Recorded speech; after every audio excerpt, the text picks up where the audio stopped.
اب اس کے ساتھ ہی ناظرین آپ کو بتائیں کہ اوکھاڑا تھانہ چوچک پولیس کی وردی تو بدل گئی پر چوچک پولیس کا رویہ نہ بدل سکا۔ ایس ایچ او تھانہ چوچک کی من مانیاں عروج پر۔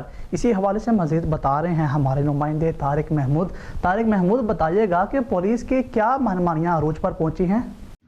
جی، تحصیل نالہ خورد کے علاقہ تھانہ چوچک کی حدود ٹھٹا چکر کا میں پٹھانی بی بی بیوہ اعلیٰ یار کی ملکیتی 1 عدد رائفل، بیمہ لائسنس، 1 ٹریکٹر میسی، 240 زیور، 8 تولے، 5 لاکھ نقدی رقم لے کر ملزم محمد اشرف، انتظار ریاض، شہناز بی بی، محمد عمران اور امین چوری کر کے فرار ہو گئے، جو کہ ملزمان پہلے بھی ریکارڈ یافتہ ہیں۔ پٹھانی بی بی بیوہ نے ایک چوری کی درخواست ایس ایچ او تھانہ چوچک کو گزاری، جو کہ ایس ایچ او چوچک نے درخواست پر کوئی کارروائی نہیں کر سکا۔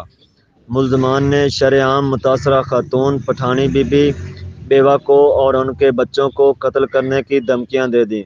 متاثرہ پٹھانی بی بی اور ان کے بچوں کی ڈی پی او اوکھاڑا، آئی جی پنجاب، وزیر اعلیٰ پنجاب کو انصاف کی اپیل کر دی۔